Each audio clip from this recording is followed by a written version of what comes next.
Hello mga idol. Magluto na tayo ng Lucky Me beef.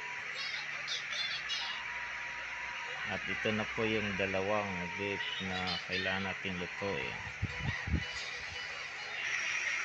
At ngayon, ito na, nakulo na po yung dalawang Lucky Me. Kailangan natin lutuin maigi para magiging swabe at hagod sa lamunan yung isang Lucky Me beef.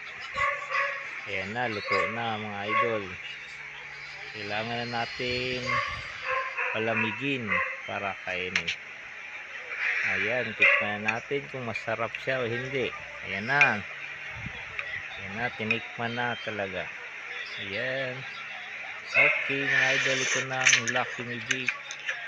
Beef Lucky Me.